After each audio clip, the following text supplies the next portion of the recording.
ऐसी जगह जहाँ जिंदगी का तसव्वुर भी खत्म हो जाता है, वहीं एक पौधा खामोशी से सदियों से जिंदा है। ना पत्ते, ना बारिश की जरूरत, फिर भी ये इंसानी जिस्म में ताकत, तवानाई और जिंदगी की लहर दौड़ा देता है।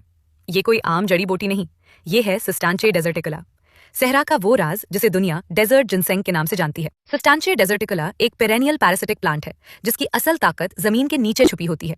इसकी जड़ें गहरी रेत में होती हैं, जबकि इसका तना मोटा, सिलिंड्रिकल और फ्लैशी होता है, जो सख्त हालात में भी पौधे को जिंदा रखता है। ये तना अमूमन 2 से 4 शाखों में तकसीम हो जाता है, और यही शाखें ग़िज़ाई अज्जा को पूरे पौधे में मुंतकिल करके उसे मजबूत और फ़आल बनाती हैं। इसके पत्ते आम पौधों जैसे नहीं होते, बल्कि स्केल लाइक होते हैं। नीचे की तरफ ये ज्यादा घने और ऊपर की तरफ कम होते जाते हैं। इनका रंग पीला या सफेद होता है, जो पहली बर्फ जैसा दिखाई देता है और शदीद गर्मी में भी पौधे को तहफ़्फ़ुज़ देता है। पौधे के ऊपर एक लंबी स्पाइक शेप साख्त बनती है, जिसे इन्फ्लोरेसेंस कहा जाता है। ये 15 से 50 सेंटीमीटर तक लंबी हो सकती है, और इस पर फूल तरतीब से लगे होते हैं। इन फूलों का रंग हल्के अरगवानी से लेकर सफेद पीले तक होता है, जो सुनसान सहरा में भी फौरन पहचान में आ जाता है। जब ये फूल पक जाते हैं तो उनकी जगह छोटे बेजवी फल बन जाते हैं, जिन्हें कैप्सूल्स कहा जाता है।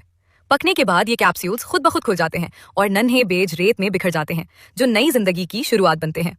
सिस्टांच डेजर्टिकोला एक पैरासिटिक प्लांट है, जो हेलोक्सिलॉन एमोडेंड्रन या सैलिक्स जैसे पौधों की जड़ों से पानी और ग़िज़ाई अज्जा हासिल करता है।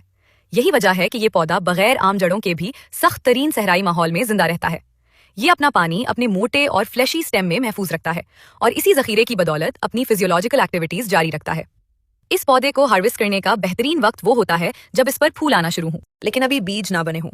इसी मरहले पर इसका तना और जड़ सबसे ज्यादा ग़िज़ाइयत और मेडिसिनल कॉम्पाउंड्स रखते हैं, जो पाउडर बनाने के लिए बेहतरीन समझे जाते हैं। सिस्टांच डेजर्टिकुला जिस्मानी कमजोरी, थकन और जिस्मानी ताकत बढ़ाने के लिए मशहूर है। ये आंतों की सेहत बेहतर बनाने और मजमूई तवानाई बढ़ाने में भी मददगार माना जाता है। इसीलिए रिवायती चीनी तिब में इसे एक नायाब और कीमती जुज़ समझा जाता है।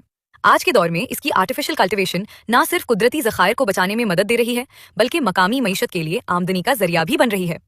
चूंकि ये पौधा इंडेंजर्ड स्पीशीज में शामिल है, इसलिए जरूरी है कि हम वाइल्ड हार्वेस्टिंग से परहेज करें, सस्टेनेबल तरीके अपनाएं और इस नायाब सहराई नेमत को आने वाली नस्लों के लिए महफूज रखें।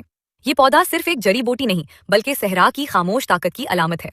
सिस्टांच डेजर्टिकुला हमें ये सिखाता है कि मुश्किल तरीन हालात में भी कुदरत जिंदगी का रास्ता निकाल लेती है। अगर हम इस नायाब नेमत को समझें, इसकी हिफाजत करें और इसे जिम्मेदारी के साथ इस्तेमाल करें, तो ये आने वाली नस्लों के लिए भी तवानाई और सेहत का जरिया बन सकती है। सहरा की रेत में छुपा ये राज आज भी हमें यही पैगाम देता है कि असल ताकत कुदरत के साथ हम आहंगी में है। अगर आपको ये मालूमात मुफीद लगें तो वीडियो को लाइक करें, चैनल को सब्सक्राइब करें और इस वीडियो को दूसरों के साथ शेयर करें। कुदरती पौधों, जड़ी बूटियों और सेहत से जुड़ी मजीद मुस्तनद मालूमात के लिए हमारे साथ जुड़े रहें।